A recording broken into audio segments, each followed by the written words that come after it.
Here we are, the second Tuesday of April, 2020. Time for an Ask Dad He Knows segment. Greetings, Earthlings. I'm Dr. Will, and welcome to Dr. Will Presents. After weeks of talking about the Chinese coronavirus pandemic of 2020 and bees, it's time to answer a few questions. If you like content like this, then whack the old subscribe button below and you'll get more content like this. First question comes from Leah of Organa. She says, Dr. Will, why are you all half-witted, scruffy-looking nerf herder like these days? Who's scruffy-looking? Anyway, next question comes from Javier. I see from your recent videos a bookshelf of chess books behind you. What are those numbers on the spines? I do have a lot of chess books. Got them during the 1972 World Chess Championship match between Bobby Fischer and Boris Spassky in Reykjavik, Iceland. Like many people, developed an interest in chess during that time, and I continue to be interested in chess. Have I read all those books? No, not yet. Do I plan to? Yes, I certainly do.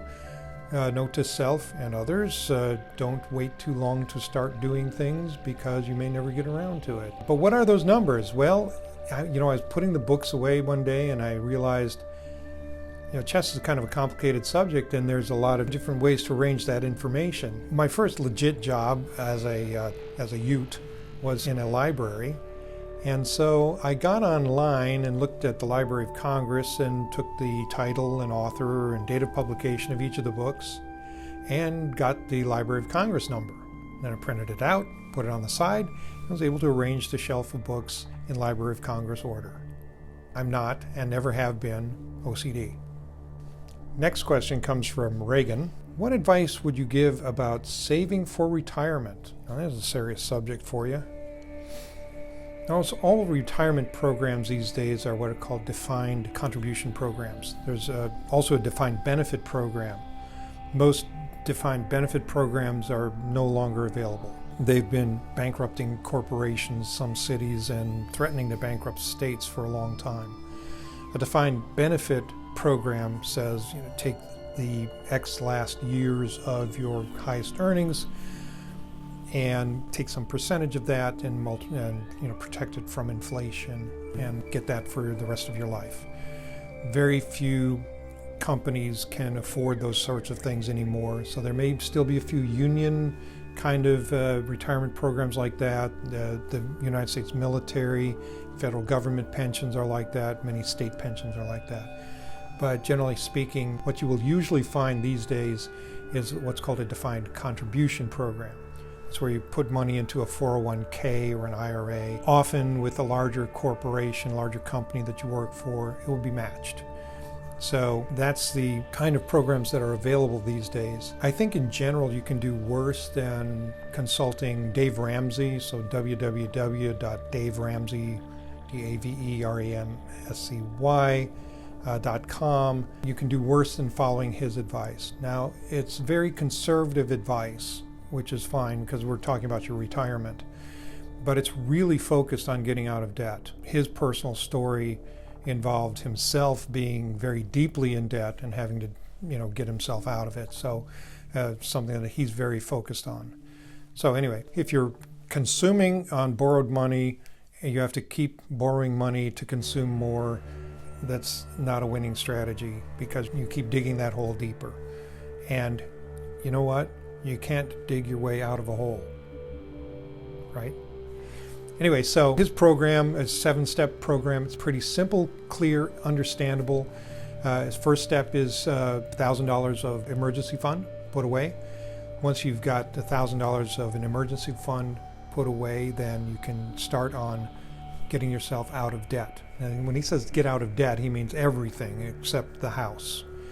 So even a car loan, cars, credit cards, personal loans, all of that, out of debt, paid off. He has a way of doing that, which he describes on his website, and I'll leave you to go and investigate it there, so I don't want to steal his thunder, as it were. Anyway, so first of all, $1,000 emergency fund, get out of debt. Next step after you've gotten out of debt is to take that $1,000 emergency fund and expand it to be an emergency fund to cover 3 to 6 months of living expenses. would have come in real handy to have done this before the whole coronavirus pandemic hit, right? Anyway, note to self. After you get the 3 to 6 months of living expenses kind of salted away, next step is to then start saving for your retirement. And he recommends 15%. Put it into a matched 401k. That's the best thing because it's automatic. Depends on the match. Sometimes it's 100% match up to a certain amount. It can vary depending on the program offered by the employer. But putting it in and maximizing the match is automatic gain, right? Put the 15% away into your retirement fund at that point. So that answers your question directly.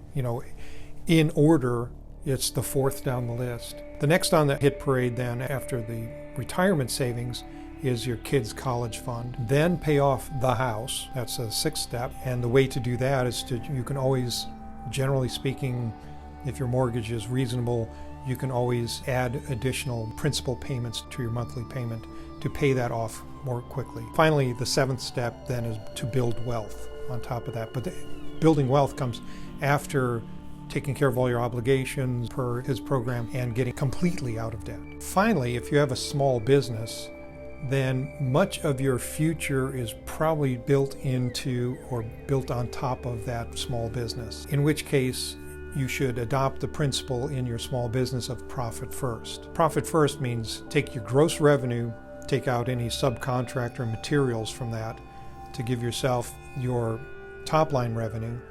And out of your top line revenue, based on how much that is and where that is on a scale, you will take some percentage of that and put it away as profit. You'll have to then derive all the other numbers like expenses and owner's salary and things like that out of what's left. The point is to keep profit first and to focus your business on being a profitable business by salting that money away first. It's kind of like taking some of Dave Ramsey's ideas and applying it to a small business. Many small businesses are sole proprietorships, which is really indistinguishable from your personal income anyway. Final question comes from Reagan as well. Do you believe that parents owe it to their children to have a college fund for them? Dovetails pretty well into that fifth point in Dave Ramsey's program of providing for your kids' education. First of all, let's generalize that a little bit and talk about post-secondary activities. Not all kids want to necessarily go to college or are ready to go to college right away out of high school. So sometimes they want to join the military, they want to go and get a job first. And in many cases, that's a good idea to avoid going off to college and having a 4-year party and that sort of thing without being ready for the university experience. I think it's more important for parents to provide a loving home and environment for their kids. First of all, that's really what they owe their children. Second, they owe their child, and not only their child, but their future civilization, a child who has learned to learn and who's learned to love learning. If a child has learned to learn, they can teach themselves most anything, especially these days. Information is so readily available on the internet, a lot of information and good information. You can learn, you can read. The books are available for free. Classical books are available for free. Some of the best literature ever written is available for free and available for download. So many people can teach themselves, especially if they have a love for learning. They won't stop learning. That will equip the child for any kind of situation that life may confront them with. They'll be able to adapt, adjust, and overcome the situation. They'll be able to look for opportunity while their peers are sitting around lamenting their situation, lamenting their fate. And they'll be able to finally overcome any difficulties because they'll have the mental flexibility to be able to learn and adapt to changing circumstances. And if there's anything we've learned in the past couple of months is circumstances can change a lot without any warning. Well, that's it for today. Thanks for stopping by. First of all, big shout out to Alea, Javier, and Reagan for asking questions that it was my delight and happiness to answer, at least from my perspective. So remember, a conversation is always more interesting than a monologue, so please put your comments below and I'll be happy to address them either in the comments or in the next segment that we do. As always, if you'd like more content like this, then whack the old subscribe button and you'll get more content like this. So that's it for me for you for now. Y'all have a great week ahead.